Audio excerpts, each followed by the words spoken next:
Adam, how important was it for you to have, great icons like Tony Todd and Robert Englund and Kate Hodder, in this film to sort of, how did it play an important role in your movie? It sort of just started with the fact that the film is based on the genre that these guys created, and it started with Kane, and it was like, how cool would it be if we could get Kane Hodder to be Victor Crowley? Because Kane's been there and done that. He doesn't need to do this anymore and start lighting himself on fire and putting on prosthetics. And but when he responded so positively to the script, it sort of boosted my confidence, and it was like, what if we got Tony Todd? And then it was like, what if we get Robert Englund? And then once we had all of them, they really made the movie real, because all of a sudden online, the horror fans heard that the three of them were going to be in one movie together, and everybody started to look at Hatchet like it was a real film, because at that point, we still didn't really even have our money yet. We didn't know if we were even going to make it, and everyone was just telling us it wouldn't happen. So it's a great story for every young filmmaker out there. Whether they realize it or not, them joining a picture is a seal of approval to the fans. And so I don't know if they think about it like that, if they think that the people are listening, people are watching, but they are. So, it's a huge thing for them to have these guys in this movie. Did you do a lot of practical effects for Hatchet? Every single effect in Hatchet is practical. There's no CGI used in the effects at all. Is that important to you as a director and a horror fan, to do your effects practical? Yeah, and that was rule number one with making the movie. That was the very first thing we talked about, was we are not using any CG on these death scenes or like the makeup job and stuff. Anything digital that we added in was the stuff that you do in every movie, like some sky replacement or fixing some scratches or like painting out like the PA who was standing in the shot, like, that type of stuff. But everything else in the movie is practical and physical. It also helps the actors really react, because they can touch it and feel it. And when Kane Hodder's running at you like a freight train, you're scared, and it shows in their faces. And it's not like, okay, pretend there's something here on this green screen. And the CG only works if you have a budget like Lord of the Rings or something like that. It has no place in low budget horror. It should not be in there. It should be used as a way to enhance things or fix little mistakes. It should not be used to try to tell a story, because it's just not real. So, coming from a lot of TV work, Smallville and Boston Legal, what was it like working on this movie? It was really long and cold and hard and. Wait a minute. Hey. What are we talking? What movie Very are we telling. talking? I know you worked on Harold and Kumar too. I did. Oh, you got to give the 213 an exclusive. Give me some tidbit on Harold and Kumar 2. What was that like? What was it like shooting? What can we expect? I mean, it's something. It's a lot more funny than the first one. It's so funny. I can't really say where they go or what happens, but it's so wrong and it's so funny and it's shocking in the best possible way. It's really funny. Now, what kind of horror films scare you? I am a big veteran of Freddy Krueger and being with Robert Englund is insane, and Michael Myers. I'm big on those, and those movies will never get old to me. And it's like what Hatchet reminds me of. It's the old school feeling, Yeah, because it was so physical, and it was just like, you're like running around, and it's so much fun to run around instead of just stand there and just be really, and saying your lines and everything, and you're in like a courtroom or something. It's so much more fun to just get blood and mud and yell and scream, and it's so fun to scream. See, it's strange, because you would think that being the ladies, there would be more of a somber tone towards blood and guts, but you guys seem like you loved it, like you had a great time doing it. That's why we wanted to do it. I mean, her death is crazy, and just having that stuff around and having someone chasing you through the woods, that's the best. So that's why Halloween is so fun, and we got to live Halloween every night for like 6 weeks. So it was great. definitely. The little Girl Scout in the Addams family. Okay, how did you get that, and were you surprised by the fact that you were also in the second film?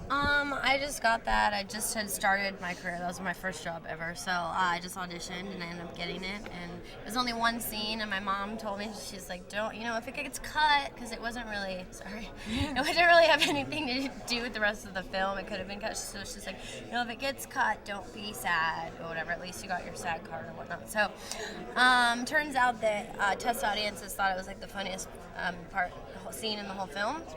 So that was pretty good, and I think that might have had something to do with why I got the second film as well. So, what was it about Hatchet and, of course, the character of Samson that made you want to do this movie? Well, I knew that Tony Todd was doing it. I'm a big fan of Tony's, not just from Candyman, but everything. I mean, I don't really think of Tony as a horror actor, except I know how big and important Candyman is, and I love Candyman, the original with Virginia Madsen. And so I knew Tony was on board. I knew Kane, my old buddy Kane Hodder, was on board, the original Jason. And I sent out some feelers about Adam Green, the director.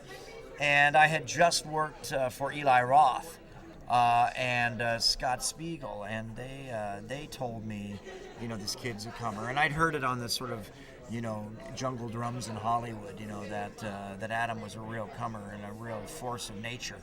And I liked the script, and I'm really happy I did it. I knew when I showed up on the set, and this is a place I've worked 20 or 30 times easily. You know, I did Civil War movies on this set. I've done horror movies on this location. And I walked on, and it was completely dressed differently. I thought I was in the Bayou. And I could tell by the art direction, and I could tell by Adam's organization that we were really on to something special. It's not a nostalgia, but it's a bit of a return to the ingredients and the classic pieces on the menu that really make up for a foolproof 90 minutes of a thrill ride in the kind of retro horror look. It's a way of looking over our shoulder and acknowledging the nostalgia of the past, but also kind of reinterpreting it.